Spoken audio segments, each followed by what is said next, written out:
All right, I hope you all enjoyed Junior Olympics yesterday.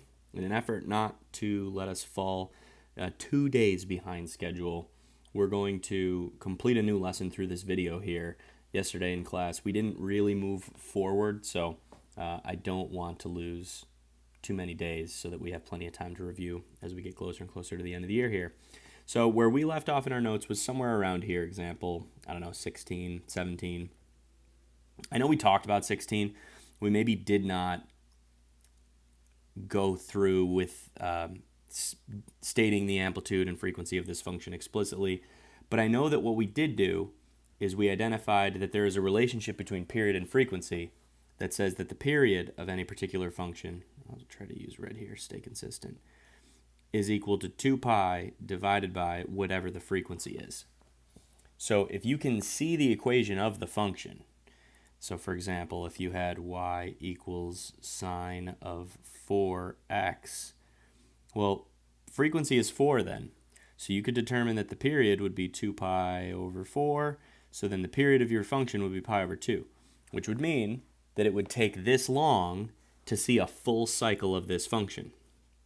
The other way to look at this is if you were told that the period of a function was pi, let's use a different value. Let's say you were told that the value of a function, that the period of a function is equal to 8 pi. Well, then you could figure out frequency by plugging 8 pi in for period, and you could say 8 pi is equal to 2 pi over b, and you could go through the whole process of figuring out what b is. Multiply by b on both sides, divide by 8 pi on both sides, b equals a fourth. And so then you could write the equation of the function, right? So that's what we're doing here is we're saying, let's say we know one of the two things and we want to find the other one. Well, if the frequency of a sinusoid, which is just a fancy word for a trigonometric function that's being graphed, is 2, then what is its period? Well, when I look for the period of a function, I divide 2 pi by the frequency. So in this case, that just means dividing 2 pi by 2. So that's just pi then. Meaning, if you were to sketch this function out, so let's quick little axis here, I would see a full cycle happen between 0 and pi. Normally, it takes a full 2 pi to see a full cycle. But not in this case. In this case, I would see a full cycle happen between 0 and pi. And I'd see another full cycle happen, if I wanted to keep graphing it, between pi and 2 pi. Because period is how long would it take to see a full cycle. So we're being asked to graph y equals 3 sine of 2x below. Now there are a few parts of this that we're going to want to know before we actually start graphing it. Amplitude, which in this case is going to be 3.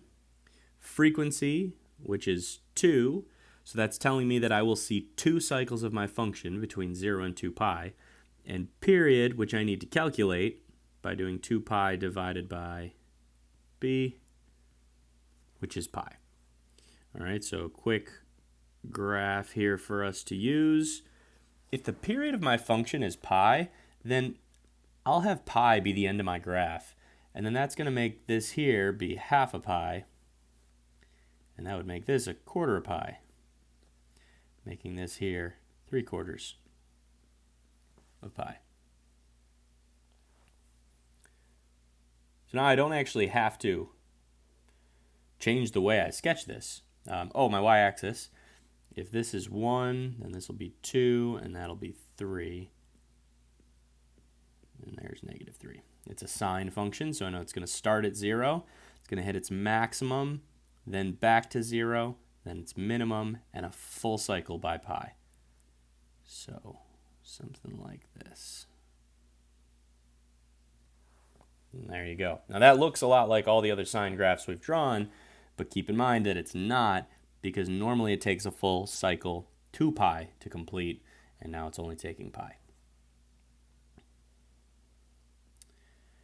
Okay, in example 19, sketch the function 2 times cosine of 1/2 x. Well, amplitude. What happened here?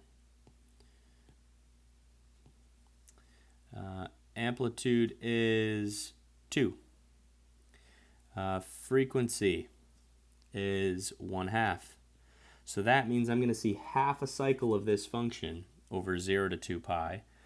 And period, which is 2 pi divided by frequency, is equal to 4 pi. So now, when I sketch this function out on my axes, I'd like the end of this graph to say 4 pi, because that's how long it takes for a full cycle. That's going to make the middle of my x-axis 2 pi. This will be pi, and this will be 3 pi. And now on my y-axis, I'm going to go up to 2 and down to -2. Since it's cosine, I'm going to start at its maximum. It's going to hit its 0, then it's going to hit its minimum halfway between 0 and 4 pi, back to 0, and then to its maximum.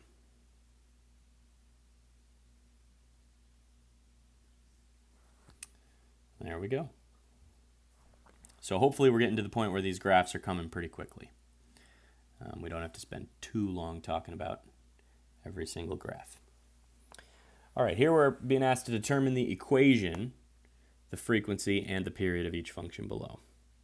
So I think it's helpful when you're looking for the equation. Obviously, there are two things we need. We need the amplitude, and we need the frequency. So we're already going to find the frequency. But often finding the frequency comes from finding the period first, because when you look at the graph, you can see the period of the function. Period is how long does it take for one full cycle. So I can just pick out one cycle of this function and then say, how long did that take? It took pi. So if period is pi and period is equal to 2 pi over b, well, I can do some quick algebra here. So b times pi equals 2 pi, and then I'll divide by pi. So b equals 2. All right, so there's my frequency. Frequency is 2.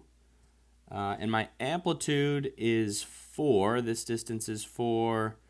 This distance is 4. All of these distances are 4. So my amplitude is 4. So I should be able to come up with an equation now. This is going to be y equals 4. It's starting at its maximum. So at x equals 0, we have a maximum. So I'm going to call this a cosine function. Since my frequency is 2, I'm going to say it's 4 cosine of 2x. All right, let's take a look at this other function over here. I'm not seeing a full cycle of this function, but I could imagine what it would look like if it kept going. What I'm seeing is actually a quarter of a sine curve, right? Because half of a sine curve would be once it gets back to the x-axis, and then it would have to do the go to the minimum and come back. So if it takes pi over 2 to complete a quarter of a cycle, then it must take 2 pi to complete a full cycle. So my period is 2 pi, which means my frequency is 1, right? We could use our little formula and say that's 2 pi over b, and if period is 2 pi,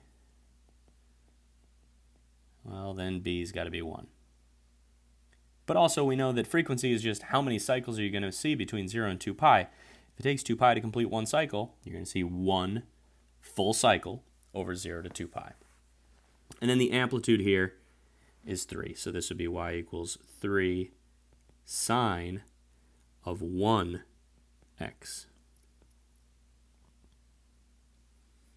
And that's that. So we've got a couple practice problems that I'd like you to do.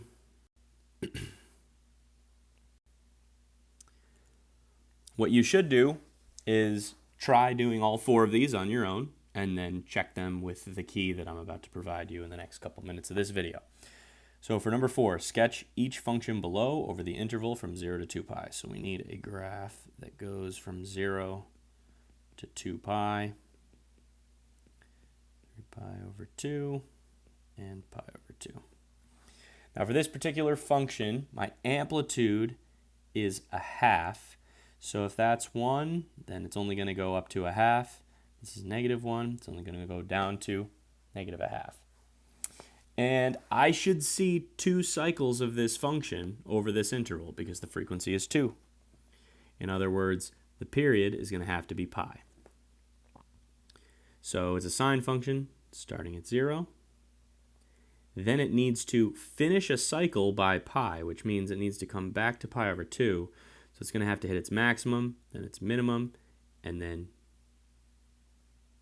back to 0 at pi. Because remember, our frequency is 2, so I need to fit 2 cycles of this function in between 0 and 2 pi. There we go.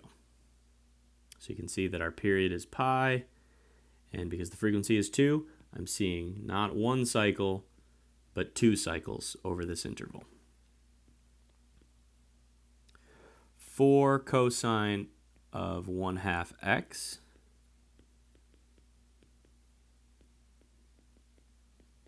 well, this has got to be 4. This has got to be -4. It's cosine, so it's got to start at its maximum. I'm only going to be able to see half of a cycle over this interval. In other words, the period is going to have to be 4 pi. So normally, cosine would hit its minimum and then come back to its maximum at 2 pi. But now it's only going to have room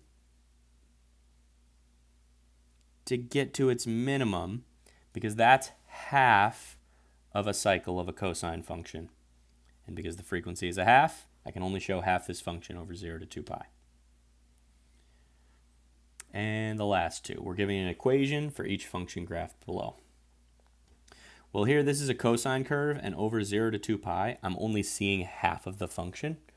So that means that my frequency is going to have to be a half.